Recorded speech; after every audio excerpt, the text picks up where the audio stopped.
샬롬, 좋은 아침입니다. 어젯밤에도 평안한 안식이 되셨는지 모르겠습니다. 또 우리에게 오늘 새로운 하루를 허락하셨습니다.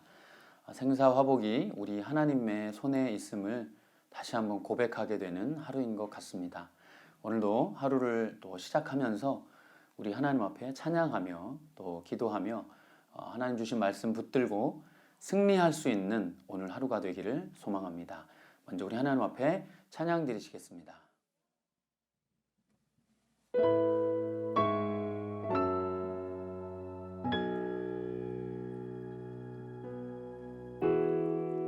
혼자서만 세상을 사는 듯이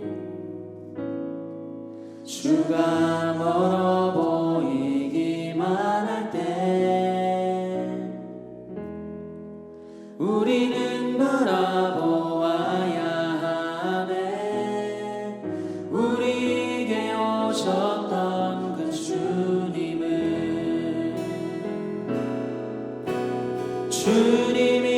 우리의 아픈 마음을 아시네. 가까이서 우리의 아픔에 공감하시네. 우리 가운데 찾아오셨던 그 주님이 우리의 모든 상황에 공감하시네.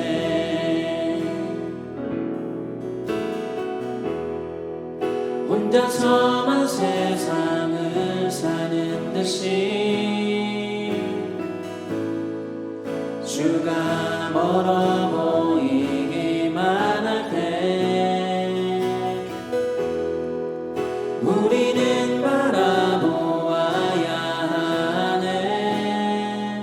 우리에게 오셨던 그 주님이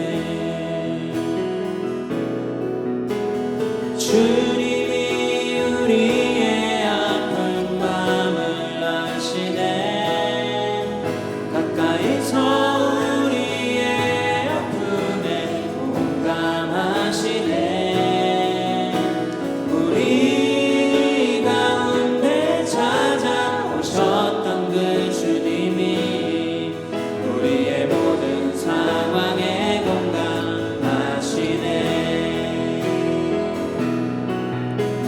주님이 우리의 아픈 마음을 아시네.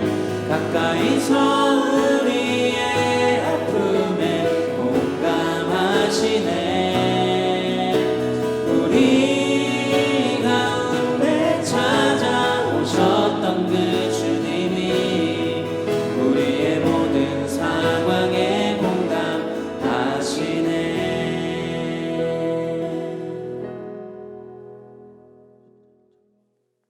오늘의 말씀입니다. 마가복음 12장 1절에서 12절까지 말씀입니다. 예수께서 비유로 그들에게 말씀하시되 한 사람이 포도원을 만들어 산 울타리로 두르고 집 짜는 틀을 만들고 망대를 지어서 농부들에게 새로 주고 타국에 갔더니 때가 이르매 농부들에게 포도원 소출 얼마를 받으려고 한 종을 보내니 그들이 종을 잡아 심히 때리고 거저 보내었거늘 다시 다른 종을 보내니 그의 머리에 상처를 내고 능욕하였거늘 또 다른 종을 보내니 그들이 그를 죽이고 또 그 외 많은 종들도 더러는 때리고 더러는 죽인지라. 이제 한 사람이 남았으니 곧 그가 사랑하는 아들이라.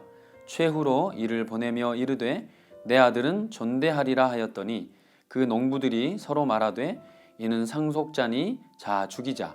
그러면 그 유산이 우리 것이 되리라 하고 이에 잡아 죽여 포도원 밖에 내 던졌느니라. 포도원 주인이 어떻게 하겠느냐 와서 그 농부들을 진멸하고 포도원을 다른 사람들에게 주리라.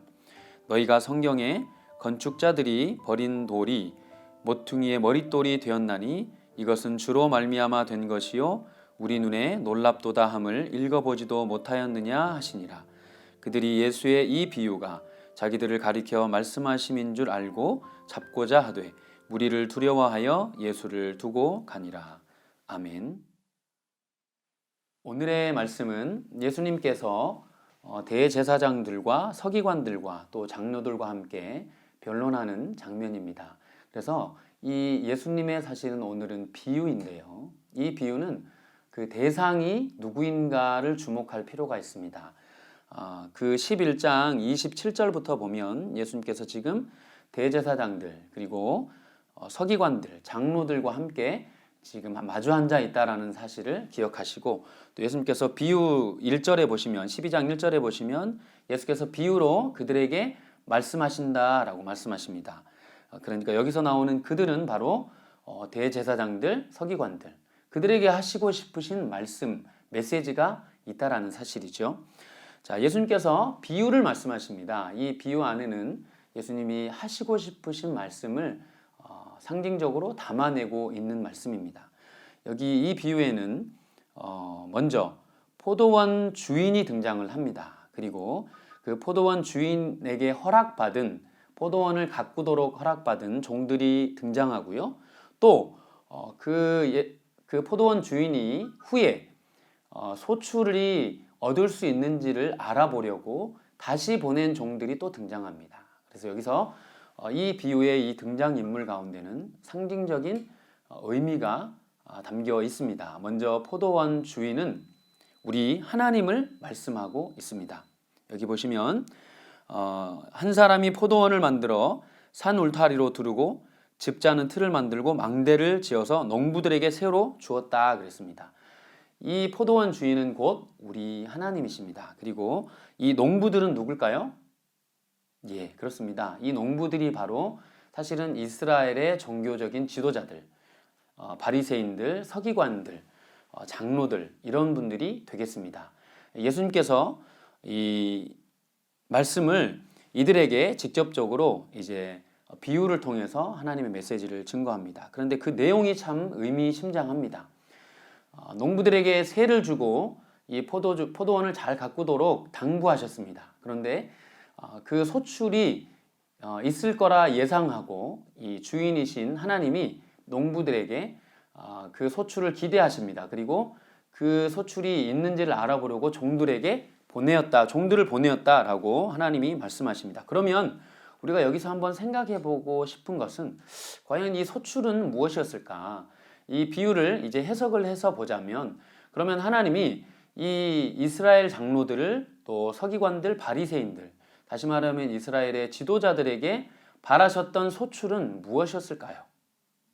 그들이 보이는 어떤 모습이었을까요? 성전에 많은 사람들이 와서 제물의 많은 양을 드리기를 하나님은 원하셨을까요? 우리 하나님이 말씀하셨죠. 내가 구하는 제사는 상한 심령이라 라고 말씀을 하셨습니다. 그리고 또한 사무엘 선지자를 통해서 우리에게 주셨습니다.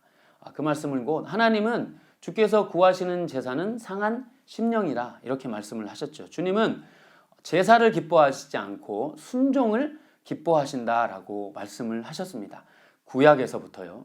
그러니까 우리 하나님이 이 이스라엘의 지도자들에게 요구하셨던 소출은 어떤 눈에 보이는 드러나는 어떤 모습이 아닙니다. 그런데 이 이스라엘의 지도자들은 겉으로 보기에는 아주 신실하고 아주 경건한 모습이 있었습니다. 그런데 하나님이 원하시는 그 소출이 이 이스라엘의 이 지도자들, 비유로 표현한다면 이 농부들에게는 그 소출이 없었죠. 심지어 소출이 없었을 뿐만 아니라 그 소출이 있는가 알아보려고 보내었던 종들을 처음에는 이제 육체적인 고통을 가합니다. 3절에 보시면 잡아서 심히 때리고 거저 보냅니다. 그리고 4절은 머리에 상처를 내고 능욕합니다. 그리고 심지어 5절은 죽이기까지 합니다. 먼저 이 소출은 무엇이었을까요? 이 소출은 다름 아닌 우리에게 구원을 허락하신 우리 하나님을 아는 것이었습니다. 우리 하나님을 경험하는 것이죠. 눈에 드러나는 어떤 모습이 아니라, 어떤 재물이 아니라, 재물의 양이 아니라, 눈에 보이는 어떤 경건의 모습이 아니라 그들의 심령 가운데 있는 참 하나님이신 우리 하나님을 얼마나 사랑하며, 얼마나 경외하며, 그분을 얼마나 신뢰하며, 그분의 말씀에 얼마나 순종하는가. 이것이 하나님께서 이스라엘 백성들에게, 그리고 이스라엘의 지도자들에게 요구하셨던 소출입니다. 그것이 지금 이 말씀을 대하는 우리에게도 하나님은 동일하게 말씀하신다고 믿습니다. 하나님이 우리에게 요구하시는 것은 우리가 이 고난주간을 맞이해서 일주일 동안 금식하는 그 모습 혹은 예배를 드리는 모습 물론 소중합니다. 중요합니다.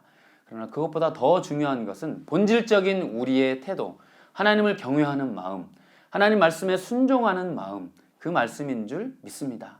그래서 오늘도 하나님이 우리에게 소출을 우리에게 요구하신다면 그 소출은 바로 우리 하나님을 더 깊이 사랑하는 마음인 줄 믿습니다.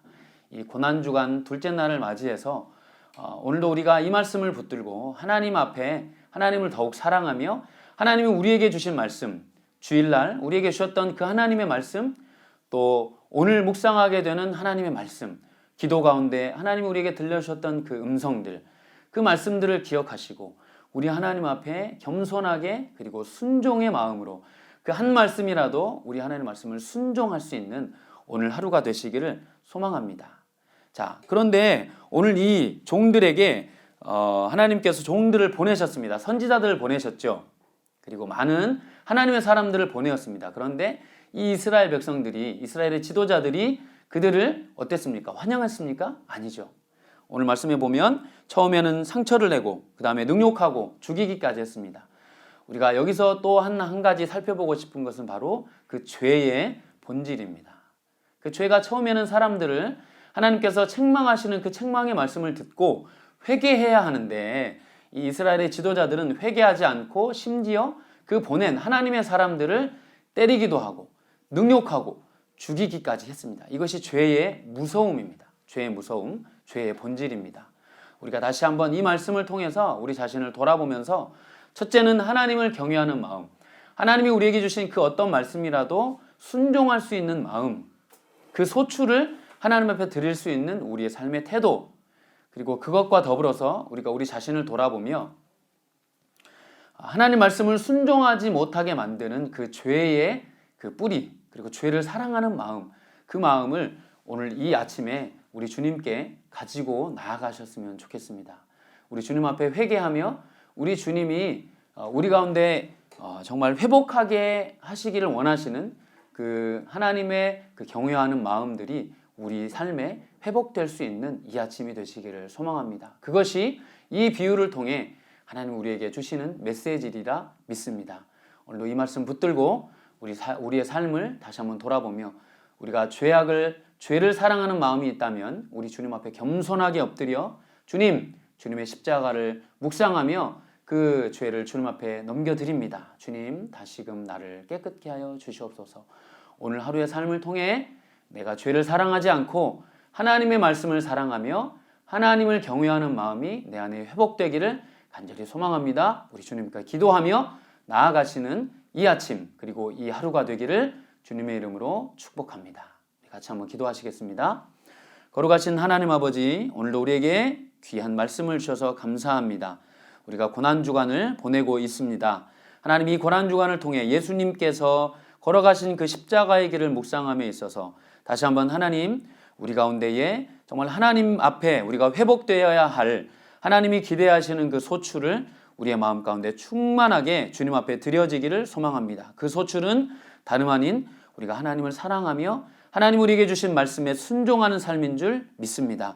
하나님, 쉽지 않지만 싸워야 하는 부분이 우리에게 있지만 그럼에도 불구하고 우리를 도우시는 성령님을 의지하여 우리가 말씀에 순종하는 삶을 이 고난주간에 살아낼 수 있기를 소망합니다.